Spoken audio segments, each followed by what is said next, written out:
chronology of it all, sort of how it began and where it stemmed from. Now, a lot of people may think that the generational or the, excuse me, or the idea of mafia was spurred out or spurned out of some sort of grievance in the 1800s, and that's when it began. But it really goes back a lot further.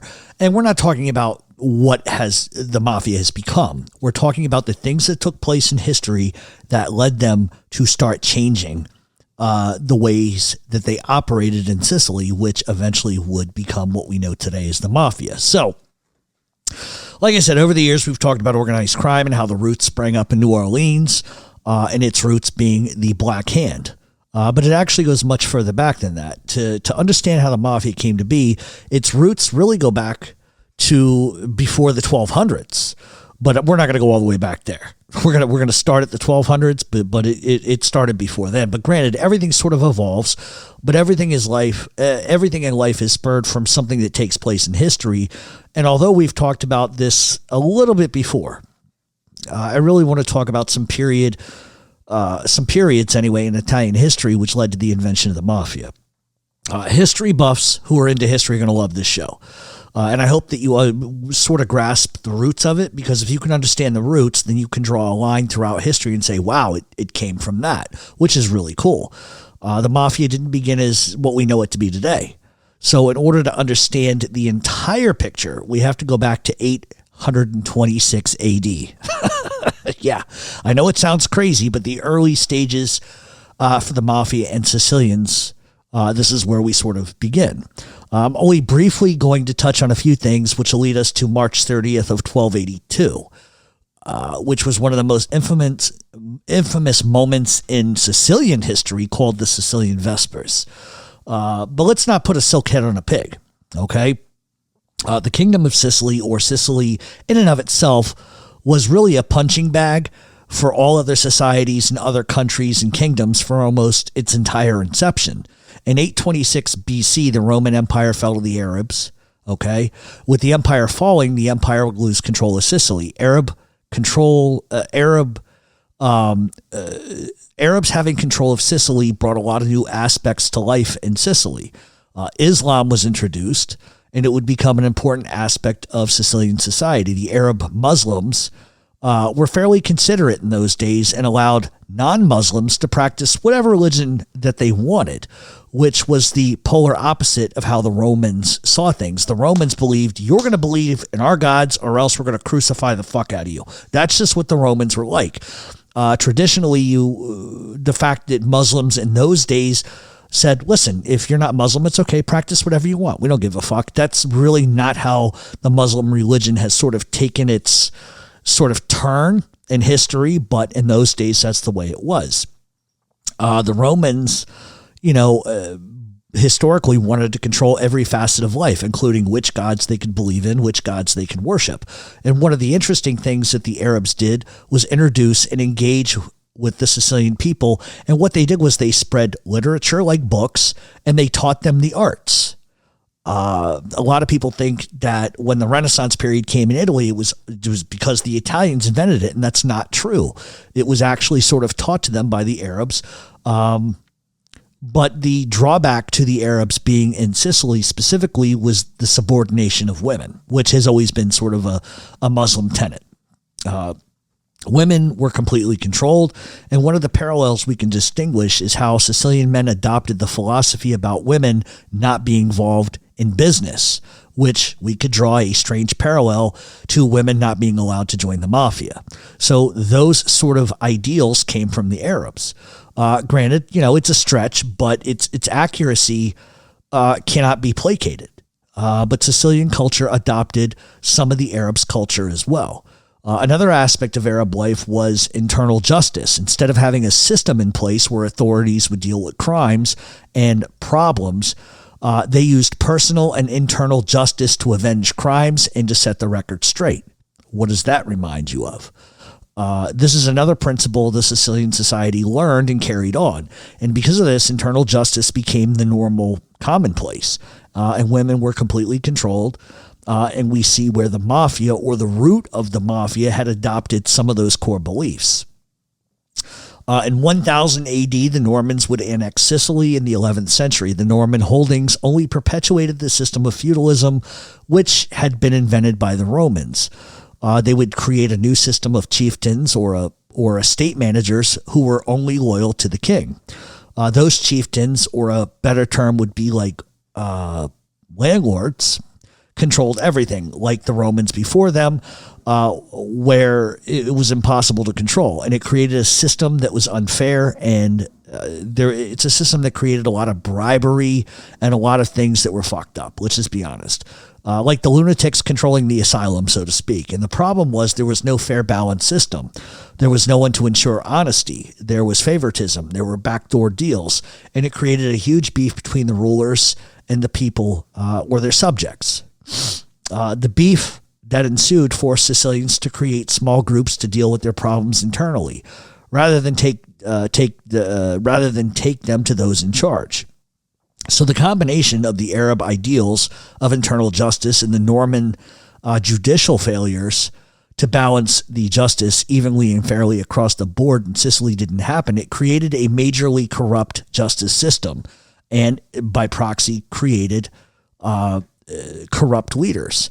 Men would rely on their own family because they couldn't trust those in charge, and family were the only people that you could wholeheartedly trust.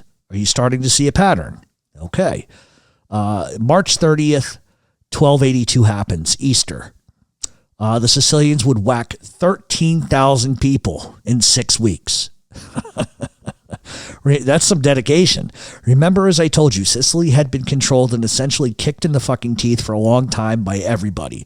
So a little background here. Prior to 1282, the Sicilian risings, hushed tones began in the struggle of investiture between the Pope, and I'm going to really butcher this fucking Hohenstaufen. It's German. Whatever. But there was an investiture between the Pope and Hohenstaufen, Holy Roman Emperors, for control of Italy. They were fighting over control of Italy. The mainland that they were fighting over were the Papal States. The Papal States were directly between, God, I hate this fucking German, Hohenstaufen controlled lands, and the Hohenstaufen controlled northern Italy, the Kingdom of Sicily, and Germany.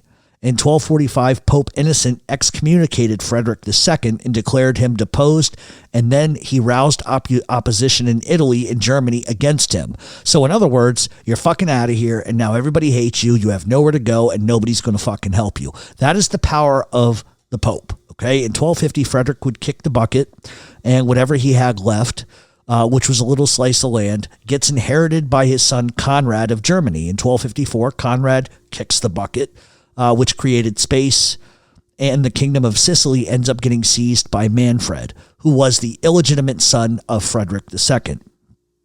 Manfred wasn't involved in German politics and more or less crowned himself king. He wanted to reconcile the issues between the Kingdom of Sicily and the papacy, which was likely why he threw support to the unfavorable Baldwin II, who was a Latin emperor. For all of Manfred's desires, he wanted to reconcile the relationship with the papacy, but that would fail because Pope Urban and Pope Clement refused to recognize him. Then they excommunicated him, and then they removed him by force. So in other words, we don't think you're the rightful guy. Fuck you, get out. We're going to use weapons against you to get you the fuck out of the country.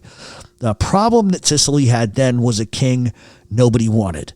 And then the non-existent backup of the papacy created an unstable Sicily. The papacy then enlisted help from England, and eventually the papacy would back Charles I from Naples for the candidacy for the Sicilian throne. So in other words, the papacy controlled everything, and the backing of the papacy was integral to Sicily. Charles I, with the backing of the papacy, invaded Italy and defeated Manfred's army, then killed Manfred in 1266 at the Battle of Benevento, and he then would become the King of Sicily. In 1268, Conrad of Germany's son, Conradin, attempted to invade Italy to take Sicily as his own, and he would be destroyed by Charles I, which left Charles I in full control of the Kingdom of Sicily. Granted, now these are all some 20 years before the Vespers, but it was all leading up to the Vespers. You could see one guy tries to take over, they kill him. Another guy tries to take over, they kill him. But the one guy that does take over is the guy nobody fucking wants. That's just reality, and that's a simple form of it. So here's a little more background. Charles I used Sicilian territories as a base for all of Italy and for all of the Mediterranean. Charles I, what he really wanted, he had a lot of ambitions, which included the hostile takeover of Michael VIII, who controlled the Byzantine Empire, and Charles wanted full control of Constantinople. Vlad Tepes, or Vlad Dracula fans are going to love this part. No, we're not going to talk about him as much as I want to. Constantinople had been captured during the Fourth Crusade and had been brought into the Catholic religion for 57 years under the rule of the Latin Empire. If you know anything about Vlad Tepes, one of the things that he did was he was Catholic, and he went to war with everybody over the religion. So 1261, the Byzantine Empire would recapture it, and Michael VIII would use that as a strategic city, which was an important area because of trading routes. All right. So as shit begins to stir in Sicily, Charles I really is an inept ruler. He's not only he's ruling Sicily, but he doesn't even live there. He's in Naples. Okay, so that's important for you guys to understand. And Charles was really kind of a spoiled, rotten cocksucker, and he wanted everything for himself. The nobility in Sicily had no say in the government. They had no share of the profits.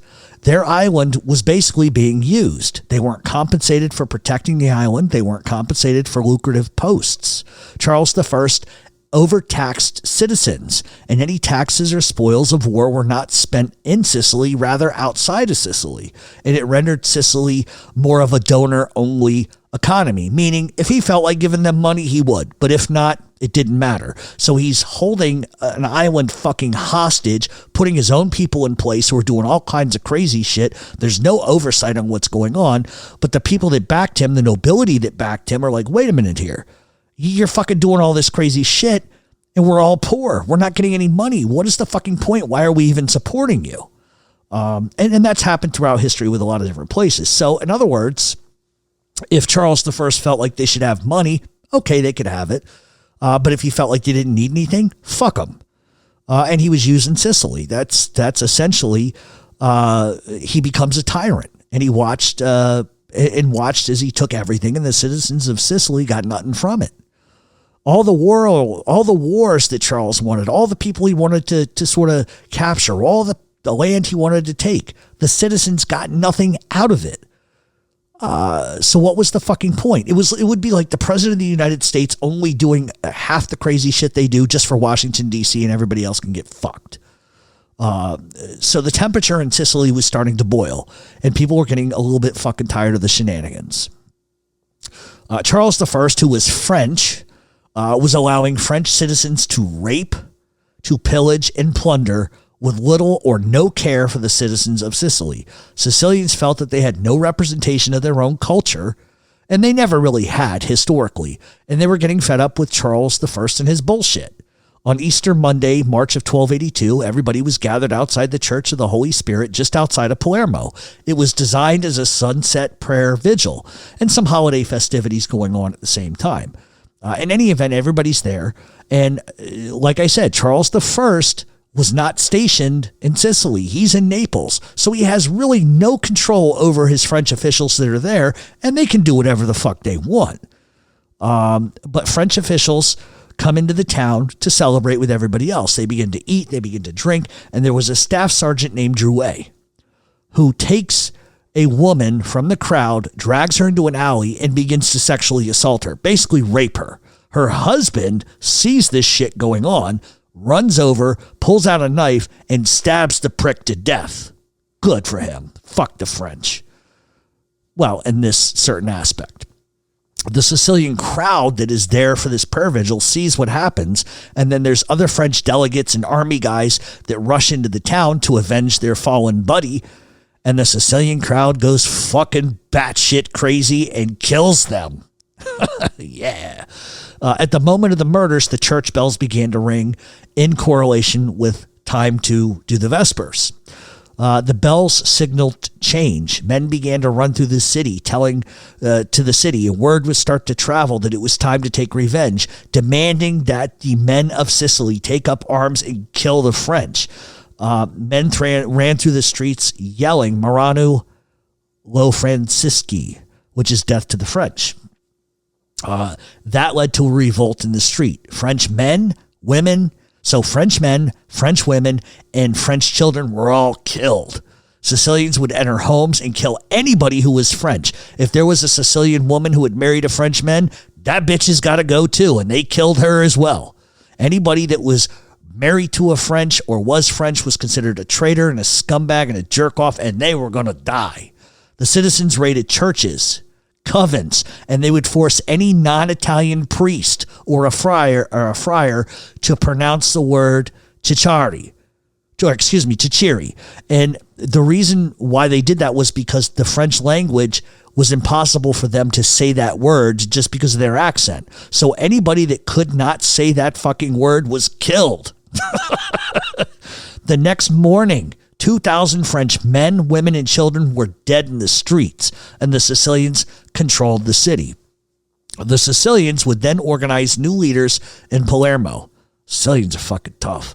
Messengers would spread the word throughout the island. They also sent messages that the French should further be attacked because they did not want to give the French any opportunity to rebound. A lot of people ask me all the time, what is the knock? Why do Sicilians and Neapolitans not get along? That because of this shit. Because there were people in Naples who agreed with Charles I. That's how far back this deep-rooted hatred goes. Okay? So like I said, the Sicilians organized new leaders. They sent messages that the French should be killed. That way they could not rebound. Within a week, the Sicilians had completely taken over the island, with the exception of Messina, which was very well protected and well fortified and controlled by the very powerful Rizzo family who fully backed Charles. The Sicilians would not be undetermined. And a guy by the name of Alemo di Lentini led people to the harbor where they set Charles's shipping fleet on fire. That rendered Charles no way of escaping. Charles I and his family were actually hiding out in Castle Matai Griffon, which Griffin, isn't that like a dragon or something? Anyway, and messengers sent word to Charles I that he would not be harmed, he would not be touched, but he needed to get his ass the fuck out of Sicily and never come back again.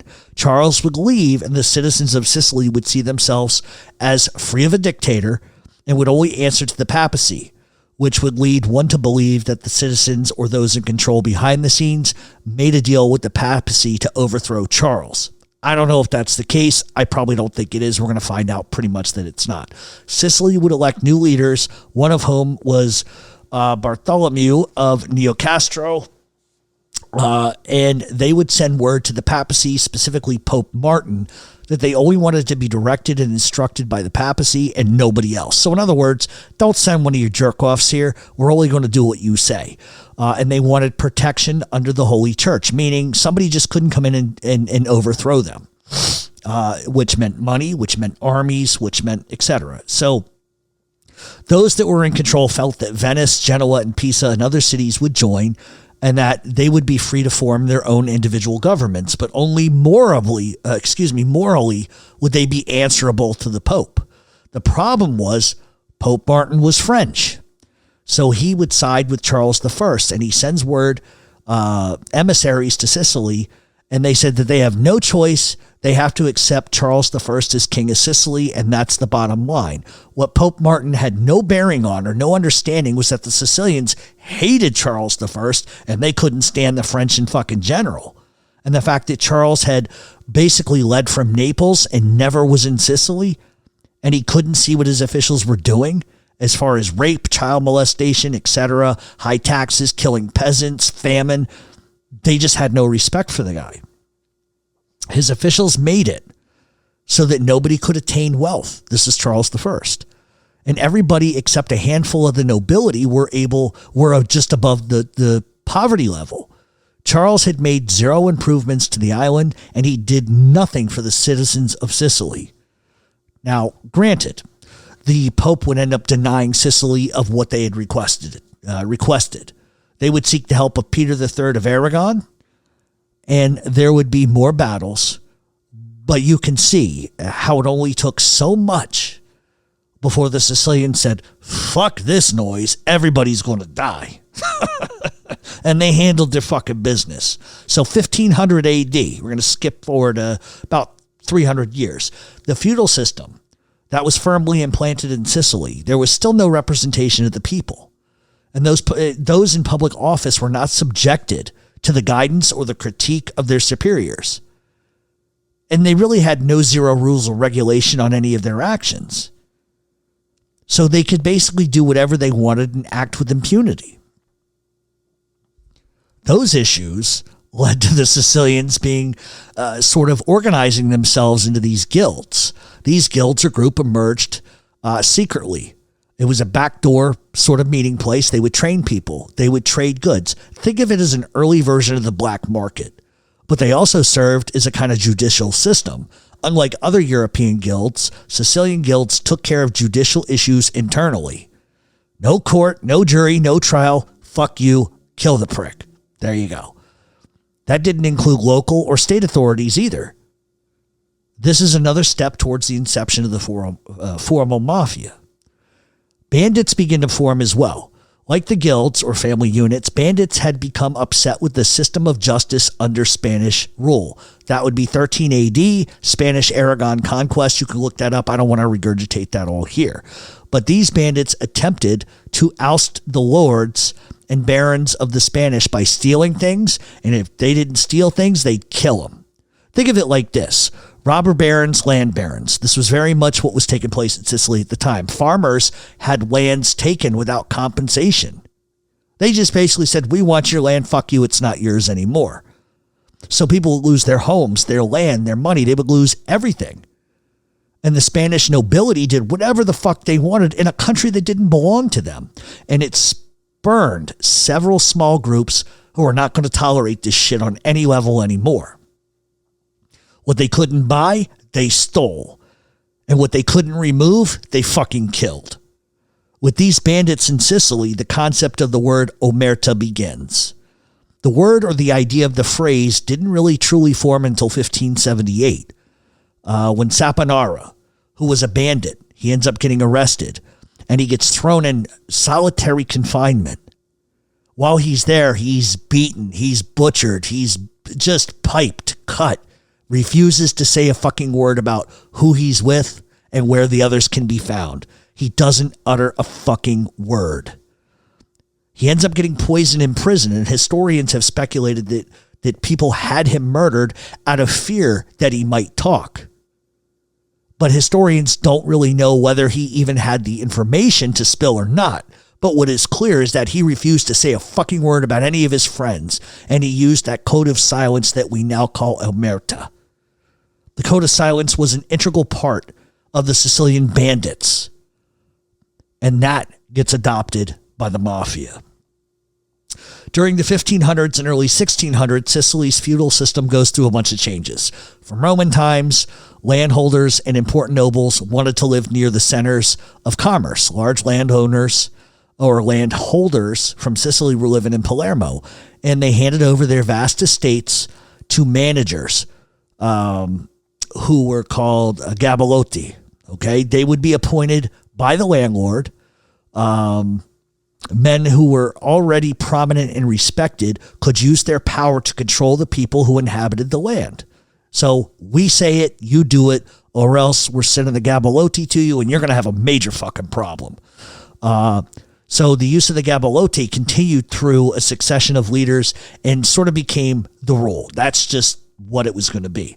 The gabolotti, using their power, began to create entourages consisting of tax collectors who had direct contact with the people. They were accompanied by the campieri, who were mounted armed forces to keep the peace through fear. Do it or we'll kill you. They demanded respect and control through violence and violent threats. Starting to sound familiar to you guys? So the structural organization of the feudal lords, their gabolotti, the campieri, directly parallels the mafia structure. So if you look from head to toe, they're structured identically. The lord in charge is the boss. He gives out the orders to the next in line, who passes the messages out, which then reaches the man who will carry out the orders. In the early day of the rural mafia, the gabolotti were the men who ordered the murders and crimes. And the bandits were the ones who carried out the crime for a small fee, never really knowing who the fuck they were working for. The new order set up by the landowners and carried out by their men is the most direct basis for the invention of the mafia. So the emergence of these groups also marked the creation of the middle class in Sicily, and from the middle class emerged the mafia. All members of the Sicilian middle class used subversive tactics to gain power and money. Middlemen exploited peasants, artists, and they kept people out of making money to perpetuate their own success. Magistrates and attorneys delayed cases in an already fucked up legal system. In all the confusion, the magistrates were able to suppress the revolutionary ideas that were taking Europe by storm in the late 1780s with the onset of the French Revolution. So in other words, all of the things that were changing everywhere else in Europe, Germany, France, Spain, whatever, they were all starting to change. But magistrates in Italy said, oh, fuck that shit. We're not going to do that. That enabled them to control outcomes of things. In other words, corruption. Okay? So as new democratic thought was sort of entering Sicily in the 1700s and 1800s, the separate powerful groups started to make contacts with each other. In addition to befriending one another, they also befriended local and regional magistrates. Pietro Calla, who was a magistrate and he was the magistrate to the Neapolitan Minister of Justice, and this is in the 1700s, said that many high magistrates protect these brotherhoods they protect these brotherhoods that have an impenetrable network. It is impossible to compel the city guard to search the streets, not to find witnesses for crimes that happened in broad fucking daylight. In the capital of Sicily, public office is on sale, justice is corrupt, and ignorance is encouraged. We're not talking about the 1960s here, folks. We're talking about the 1700s, 1800s. It is clear, as the brotherhoods began to unite themselves with the government, it became a stronger and more formidable force in Sicily's judicial system. They were also gaining political ties that would allow them to carry out their business without interaction from authorities. 1860, Garibaldi, the Unification and why am I having a brain fart here? Risorgimento. In 1860, Garibaldi, the Italian commander in the struggle to unify Italy, landed in Sicily and after kicking out the Spanish, declares himself dictator and sets a new ruling class of governors while the Italian unification was being debated in Rome. However, it didn't have much effect on the mafia. Garibaldi chose men who were the upper echelon of society, and these men had ties with the mafia. Crime and violence would surge in Italy during this time period. A vote would be cast in 1860 to unify Sicily to the mainland Italy. Only 1%, this is crazy, only 1% of the Sicilians would vote. And there's a reason why. During this time period, to even vote in Sicily, you had to be literate. It means you could read and write. And what it meant was the people who voted in Sicily were basically rich, because during that time period, those are the ones that knew how to read and write really well. They were loaded. Or, in fact, magistrates, which made it drastically different in the north of Italy. So you vote one way in Sicily, or the voting specifications were completely different in the southern Italy than they were in northern Italy. Sicily had its own kind of rules. You had to be smart. You had to be this. You had to be that. Northern Italy, totally different. In the north, they were active in early development of capitalism. So the north was acting a lot different. However, in the south, especially in Sicily, it was the landowning classes and their allies who fought for the Risorgimento. The citizens in Sicily, albeit the majority, they didn't want any fucking changes. They liked how their shit was being run. They had been fighting different governments for centuries, different kings, different leaders for centuries. And they were not prepared to be overthrown again. They had created their own economic markets. Now are you starting to see why Sicilians and Neapolitans don't get along? They had created their own economic markets. They had their own judicial system in Sicily, which was known as the Mafia. And from these institutions, they were able to thrive. They were doing okay. It was a system where fear and terror created loyalty and respect, and it worked for the ideals that they had. And the Sicilians were perfectly okay with it, but the North was pushing for change, especially when Garibaldi's trying to force them together. It's like saying, okay, we believe in God in the North, but in the South, we believe in Loch Ness Monster. And now you got Garibaldi who's trying to force them together and saying, no, you're going to have to all believe in the same shit. It's just not the way society works. So a new Italian government tried to integrate Sicily into Italy, and it wasn't working. They were constantly battling with mafia groups for power in politics, legislative and judicial systems, as well as the social construction of the island. Sicily had a historically bad and disorganized legal system, and the Sicilians came from a culture where they appreciated private justice and they appreciated the mafia. And the fact that the mafia had become such a strong influence in the judicial and political systems that had been placed there, they didn't want to fucking change. Sicily had state power and social power. What Italians knew is that no Sicilian government had been able to stamp out criminality because of the mafia. Sorry, guys, that was gross. Because the mafia had for so long been the only form of stability that Sicily actually had. The mafia controlled everything and kept everything moving. The mafia took on independence from Italy in addition to keeping justice alive on the island. Without it, there'd be fucking chaos because the legal system was so fucked in Italy. There was nothing fair. It was injustice after injustice. The mafia made shit even. That's basically what I'm telling you. It allowed them to influence higher officials in Rome, along with officials in Palermo.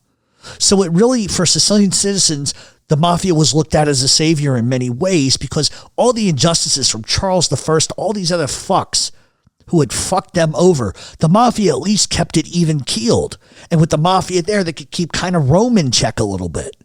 So it was a good thing for them. So the new government makes the Gabalotti and other local, let me rephrase that. So the new government makes the Gabalotti and other powerful men, usually mob bosses, typically, okay, they make them local and rural administrators. Okay, that means they each control their kind of little area. Look at the nobility time period in medieval times. The Borgias, Lucretia Borgia, and all of that stuff. They all controlled, kind of owned their own little areas. In this particular case, it was the mafia that did it. Okay, the local authorities had no choice and were expected to reciprocate the favor by gaining support from the peasants and other groups in the region. Those who were opposed to the mafia's way of doing business were immediately fucking killed, and what would become a mass amount of political assassinations. During the period of the Risorgimento, the mob began to take on a new role in Sicilian politics. Before it had strived to be the stable judicial and political force of Sicily, and it really kept everything in line. Now, men in Rome were making decisions regarding the future in Sicily, and the mafia, along with other Sicilians, were outraged. They said, oh, well, we're going to join the Risorgimento, we're all going to become Italy, but who the fuck do you think you are in Rome to tell us a goddamn thing of how, what, and what we're going to do? So the mafia didn't like it, and because the mafia took care of everybody, the peasants and the lower class went along with it, said, nah, fuck Rome. So everybody was pissed. Mainland Italy was using the island to grow raw goods and imported goods, finished goods to the island. The colonial usage of the island, along with the lack of modernization by the way of industry, created economic hardships for the Sicilian citizens. So once again, they're being fucking used by Rome. So in an effort to redistribute the wealth in Sicily, the new government in Rome said that all large properties, you guys are going to love this shit, all large properties were to be seized and sold by the Catholic Church. Now listen, first of all, I'm Catholic, so I'm not going to say horrible disparaging shit, and many of you maybe that listen to the show, but what right do they fucking have to take lands from people who own them and say, we're going to do what the fuck we want. You have no choice. Once again, this is Rome beating the shit out of Sicily. So Rome says that all large properties are going to be seized and sold by the Catholic Church at auction. Well, is that money going to go to the people who got their land basically raped from them? Land seized was limited, but the mafia, I love this, the mafia stepped in and they bought up all the fucking land. And guess what they did? They gave it back to the citizens. Fuck you. Okay, we're going to take our money, you little pricks, since you're going to auction this. We're going to buy every piece of land you're trying to fuck us out of, and we're going to take it and we're going to give it right back to the fucking citizens. And that's exactly what they did. That's exactly what they did. So, in 1867, the Parliamentary Commission of the Redistribution of Land was considered a success, along with the restructuring and the expansion of education in Palermo. The commission was responsible for building roads, railroad tracks, and they managed to lessen laws and funding for combating the mafia. So what's happening here in 1867 is Sicilian politicians are recognizing how important the mafia is to them, how good they've been to them, the things they did for the country, for them. So what do? They make it so the laws can't punish them. They make it so the laws can't punish them. And any money that was taken and given to the government to go after people like this was not given anymore. And it shows the early form of the mafia it shows the early form of the mob having influence over politicians who formed the commission and made the laws. Beautiful. Until 1876, there were no inquiries into the mafia ever. Nobody knew how it functioned. They didn't know how its administration worked, and it was clouded in secrecy. But in 1876, two Tuscan deputies by the name of Socino and Franchetti conducted the first unofficial inquiry into the lowest classes of Sicily, because that's the only way you're going to kind of find out how it works. So they arrive in Sicily unannounced, and they interviewed the least important people because they didn't want to arouse suspicion, and they didn't want the mafia to know they were there looking into it. This was the way that they were able to ascertain that the day-to-day intricacies of the mafia. After they finished looking around, they concluded that the mafia was a scourge on Sicilian society and that they were deeply rooted into culture, tradition, and politics. Look at it as the first federal fucking indictment into the mafia. According to historians Sonino and Franchetti, that investigation is considered one of the most in-depth and realistic accounts of the mafia and how they operate. And this is 1876. They were the first to probe into the everyday reality of Sicilian life, to understand how the mafia had affected everything in society. And so, from our little history lesson today, and I hope you guys enjoyed it, I know I did, is we can see how the etymology of the mob started. And yeah, I could have gone to 1870, 1880, 1890, but they were here in the United States by 1870. 1880, 1890 in New Orleans, and the Black Hand started, and in Pennsylvania, how they had a stiletto. The Black Hand had a training camp for how to use the stiletto knife in murders, and how the Black Hand started in Philly, New York, New Jersey, and et cetera, and how that morphed into the 107th Street gang, how that morphed into the gangs in New York, how that morphed into the Morello gang, and how that morphed into Cosa Nostra, and how it went from Maranzano and Masseria to Luciano to Genovese to Gigante and to Gotti and to et cetera. So we see the lines.